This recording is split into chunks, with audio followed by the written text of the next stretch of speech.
Hi everyone, welcome to this show and tell of how I run Call of Cthulhu scenarios using Roll20. Now this is going to be full of spoilers for a scenario called The Mummy of Pemberley Grange, written by Alan Carey and Nick Holland. So if you're a player who wants to play that game sometime, just don't watch this video, because there are going to be things I say that are going to spoil that for you. But if you might want to run that game sometime, or you're thinking, what are the tips and techniques I could use in Roll20 that would help me to run a nice, tight scenario that's fun for the keeper and the players, well, there are a few tips and techniques that I've learned over time that I've jammed together all in this one game, and I'm going to show you a bunch of those today. And I have to also say, there isn't a lot of real innovation in what I'm going to show you. It's a lot of just gluing together several different creative ideas. So hopefully you'll find that interesting. So, by the way, I do recommend this scenario, The Mummy of Pemberley Grange. It is fun, it is terrifying, and I think keepers and players would enjoy it. And that's why I think it's such a good example for showing you how to run a game. So what I'll do next is I'll switch over to my Roll20 screen. Once you're starting to run the game with your players, what I like about this scenario in particular is they give you a map, and the map is for a large manor house called Pemberley Grange, and that winds up being a really great battle map, if you will, although battle, I use that term somewhat loosely. It's a great map for your players to use as they navigate around the house. And of course I couldn't have as much fun as I do or run the games that I do without my players, so thanks to them. So overall, I find when I want to run a game that only lasts one evening, a one-shot, a single map is really good. And there are lots of things I like to do to kind of streamline the play and to make it fun and cinematic for the players. So I'll show you a few examples. I'm going to zoom back out to show you the entire map all at once so you can get the keeper's eye view. And we'll start with some of the basic things that I think most Roll20 game masters already know. And that's to add some visual richness while you're starting your narrative using pictures that you can keep off to the side of your map, so that when you start to introduce characters, for example, if you have pictures that you've thrown onto your map and you press Shift-Z, you can have those NPC pictures pop right up and take over the whole screen. So in this case, I introduce a few characters in the opening narrative for my game, and as I go through each one, I just make sure that that picture takes over the screen so that my players can understand, well, these are probably prominent NPCs. And in fact, in my last game, I added this dog, who I named Seth, after an Egyptian god, not necessarily Seth Gorkowski, the noted game master, but that's just a happy coincidence. But I added this dog to the game because I really wanted players to wonder, hey, what's going to happen with this dog? And I wanted them to worry about that a little bit. And I use that same technique as I'm introducing new characters, or if there are significant moments in the game. What I've started to do, because I like that 1920s silent film style, is I've even used something like Google Slides to make, just big black rectangular cards that introduce, either important quotes from the different characters or a certain scene or something like that. It really is just nice the way it makes the video layout a little more dynamic and gives the player something interesting to see other than, some tiny bit of a static map. So that's the first tip. Now, the second tip that I'll share with you has to do with how the descriptions for the different spaces, how you can kind of streamline those to make it a little bit easier for you as a game master to just tell people about the rooms that they're in. And again, these are tips that I borrowed from others, so you may already know some of these. But I'll use an example here, which I think will make a lot of sense to you. So when I normally introduce a game, there's some narrative that's a part of that, and then the players might move into a certain room. Let's say they want to go into the hall here to talk to Mason. Well, each time they go into the hall, I really want to set the scene, and I don't want to do it just out of my imagination, although I can. When I think about it in advance, what does the room look like, what does it smell like, and so on, I really want those details to be captured in a way. So I create these little macros with descriptions. In this case, it describes the entrance hall of Pemberley Grange. It's a formal greeting room, imposing in a way that says, "Welcome to those that belong, and go away to those that do not," etc., etc. And so that's a really nice way for me to orient players to the space. And so how do I do that? Well, this tip I saw, which was quite helpful, had to do with creating macros that contain the description. So I keep a GM tool here, in this case for the entire map, if you will.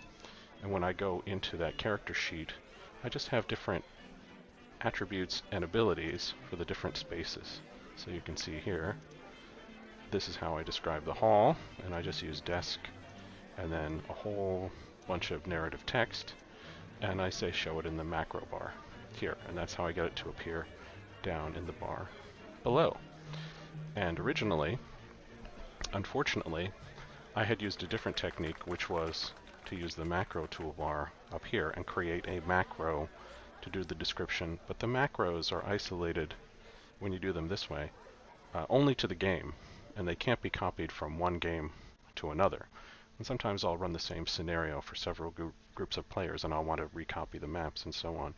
And so the technique that works much better than copying a game and losing all the macros is just to make a player that has all the macros in the abilities and attributes, as you can see.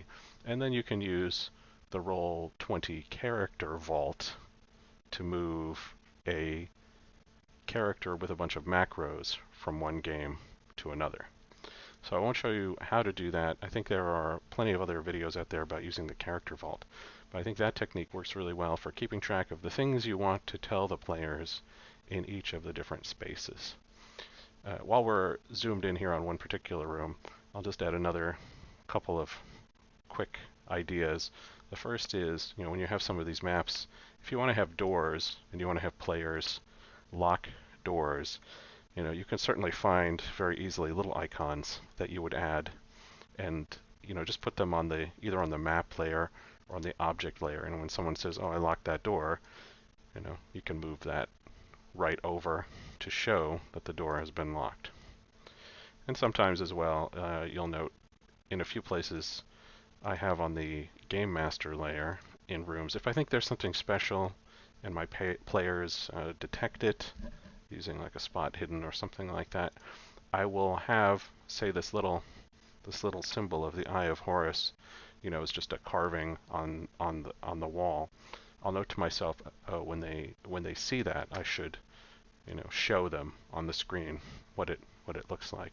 So if there are little objects that are relevant in each room, I make sure that I have a little visual indicator for myself so I don't forget to show that. Let's zoom back out on the map, and you'll also note here I do a similar kind of thing in different rooms. So for example, there's a sarcophagus that you don't really see when you join the game the first time. If you were a player, this whole space would look empty. But when the game begins, and the players are about to walk into this room with the sarcophagus, of course I move that, and I move the mummy to the map layer so the players can see those things. But I try to keep them hidden until the moment when it's appropriate for the game. Now we'll zoom back out and I'll show you just a couple of other fun things that I do that are useful for efficiency. One of those is related to puzzles. So I really like adding puzzles to a game if I can, but not puzzles that are so challenging that they'll take tons of time and slow down the game. So in this game, for example, there's a point at which you have to do a translation of some text from Arabic to English, and my characters roll in order to see if they're able to do that. And if they are able to do that, what I actually gave them was a set of little sheets of paper that I just moved around to different parts on the board. I'll show you one example here. So I was able to take this piece maybe and put it over here, or if I exposed this piece and put it on the token layer and say this piece on the token layer, I moved them all around the board, and then I said to the players, well, go and find a spot that's clear and take all the different pieces and assemble them, and that's the answer to the puzzle you're trying to solve. Now, they'd already solved the puzzle in a way with their roll, but this just gave them kind of a fun activity, and they could help each other. You know, the trick for this, of course, is with these tokens, just make them controllable by all players, and then everyone can help. You know, they can find a clear space on the board, put all the pieces together, and then ultimately read the puzzle. So that's kind of a fun thing. You could get really cruel by, you know, reorienting the puzzles or making the pieces all very complex and so on. And again, that's just a tip that I picked up from someone else, and I'm showing you here how that can be blended alongside some of the other things that you would do when you're creating a game and just adding new items of visual interest. Speaking of visual interest, I like to do things like, you know, have very strong graphics at key moments of the game. So not just pictures of things, but, you know, you might have a special effect that occurs at some point. And there are plenty of PNGs out there on the internet that have, you know, blood splatter or, you know, chopped up, you know, sections of wood or crushed stone or whatever else you think your players might need to do. And you can add those to the edges of the game and then just press the picture and press Shift Z and bring that up. And then the last thing that I'll mention here is just this idea of being prepared with additional NPCs if needed. And so this takes a little bit of planning ahead. But for example, you can see that I have a bunch of cultists, tokens for cultists that is, along the top of this map. And I also have a bunch of tokens for police officers on the edge of my map. And why do I do that? Well, there are points in this game when it is possible, for example, that you might just need a bunch of tokens for a certain battle, or, you know, to dissuade your players from going a certain direction, for example. And if a bunch of tokens just pop up out of nowhere and you know, they make you think, oh, maybe I shouldn't go that way, well, that kind of helps you guide the story a little bit. And so I like to get some of these ready if necessary and just keep them on the game master layer, and then when needed, you know, you can take several of them and move them into the token layer as soon as necessary. Or, you know, there's a point at which in the game I have a kitchen in this particular plan, and it just so happens that there's a telephone in the kitchen. It's the only telephone in the entire house. And I thought to myself, well, what happens if my players call the police? If the police are going to show up, how many am I going to need to maybe take on the army of cultists outside the door, or to, you know, influence the cultists to run away, for example? And so I have just some NPC policemen ready to go, just in case. So these are just some ideas or tips that I've thrown together into one single map that really puts everything in one place, so that when you need to run a game, you're able to just look in the different portions of the map and see these little triggers. Oh, I'm supposed to show a picture here, right? Or, oh, I'm supposed to show a quote here, or this is where the puzzle goes, or, oh, there's the icon that needs to come up for this part of the game when the players are in a certain room, and I need to move that from the game layer to the object layer, for example. So all of these things together can really make it fun to have an entire kind of cinematic experience even just on a single map. And of course, don't forget the features like the jukebox in Roll20 and all the playlists you can create for either different chapters of your story or different spaces that your players move into and out of. So I hope this has been helpful for you, this little show and tell of different kinds of objects, techniques, practices you can add to a map in Roll20 when you're doing, well, Call of Cthulhu, which is a cosmic horror role-playing game, or any kind of game.